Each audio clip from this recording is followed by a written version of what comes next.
Sometimes bad and unpleasant things can happen to me when I'm off. And when those situations occur, my wife Haley, who's very caring and loving, will often come to me and ask, "Are you okay?" And I'll sometimes coldly answer, "Well, why wouldn't I be okay?"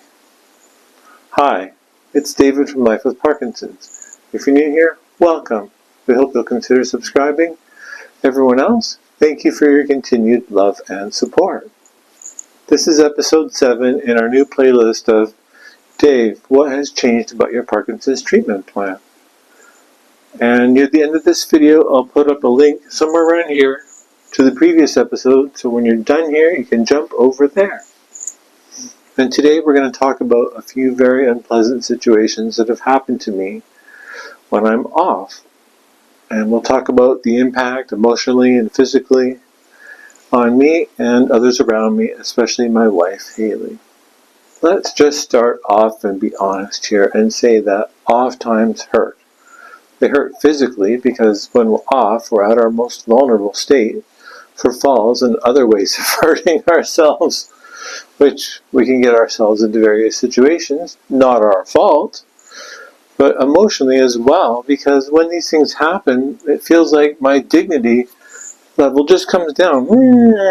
There goes my manliness, there goes my dignity. And with Parkinson's, I often feel I'm just giving my dignity away. But I can't deny, sometimes I feel like a helpless little baby. And with being off, I notice that my decision-making ability sometimes isn't the greatest. And that's kind of what happened in the introduction. I left Haley hanging at the end of a cold, snappy remark. I was just feeling so defeated, so angry, so upset. I just didn't know what to do with my emotions. And so I did what I feel many of us unfortunately do when we don't know exactly where to direct our anger, is we take it out on those closest to us. And for me, that's my wife, Haley. And of course I wasn't okay. I had lied to her. This was probably one of the worst days with Parkinson's that I had yet. What happened was that it was nearly bedtime, and it wasn't pill time yet, but I really had to go pee.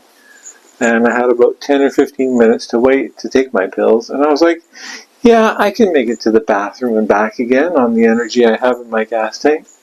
All I need to do is go pee. I can get there and back again. Well, I didn't even make it to the toilet. I collapsed on the bathroom floor a couple feet from the toilet. I couldn't get up. I couldn't call Haley. I couldn't push the call button. It was tilted a little bit far away. And my body decided, hey, we're going pee now. And I couldn't stop the floodgates. When they were open, out came the pee. And I had to struggle forward to push the call button. And I was finally able to push it. And Haley came in and goes, what happened? She's like, what the heck happened? Why did you do that? And I was like, I don't know. Well, thankfully she was really good about it. She got some medication, popped it in my mouth. All we could do was wait until the medication kicked in, and then I could get off the floor. And I was in such bad shape, I wasn't able to have a shower. And it would have been wrong to expect Haley to forklift me in and out of the shower. So all I could do was basically dry off and wait until morning to get all cleaned up. The bigger question that needed to be asked by this situation is, what do we do next time? Because I can't keep on making these bad decisions, putting myself in jeopardy, and at the same time putting unnecessary wear and tear on Haley. I'm a big guy. I could hurt her. If she tried to pick me up off the bathroom floor, I could have gone down it again and brought her with me and put her out of action as well. Then where would we be? So I needed to ask the question of, and I was the one that needed to bring this up. I was the one that needed to take responsibility for my actions. And that kind of spurred on our rule making. Like, now we have rules that we make for off times so that I know what to do. I don't have to try and think of this answer all on my own because it's already established.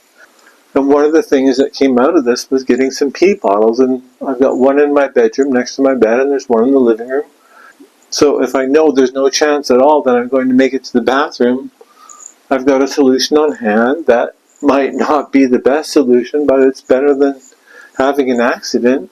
Anybody feeling their dignity level going down? And it actually does bring my dignity level back up a little bit, knowing that there are solutions. There are solutions to these problems. There's probably other ones as well. And if you guys have faced these situations as well and come up with good answers and are comfortable sharing them, please do so in the comment below. And I'll put up some links here to the pee bottles we ordered from Amazon if you want to check them out. I know I always talk about trying to reverse my Parkinson's symptoms, and putting less wear and tear on Haley is one of those reasons I try and do it. But I'm not out of touch with the reality. I know that it's going to be Parkinson's or something else that eventually gets me. I realize that. It's just fighting back against Parkinson's literally gives me something to do. Today's video is brought to you by our sponsor, Toro Devices, the makers of the revolutionary groundbreaking device known as the Next Drive, built specifically to combat freezing of gait. It utilizes a visual and auditory cue to help get us unstuck and out of those sticky situations where we would usually need to call for help. The Next Stride is extremely versatile because it attaches to any cane, walker, or walking pole. And there's a link down in the description below that will save you 10% off the purchase of your own Next Stride. And in the situation we're going to look at in this part of the video, it played a big part in getting me safely into the house. Okay, so the situation we're going to look at in this part of the video has taken me a long time to set up because every time I would come home, when someone was driving me around, I would always come home on, and I was getting a little annoyed by it. I was like, when am I going to come home off?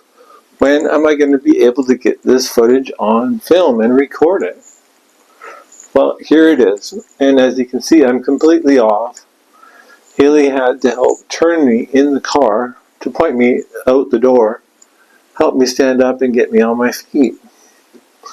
And that's when I get my next stride ready, because it's going to be able to get me from the edge of the curb into the house. I just need to wait for it to start to work.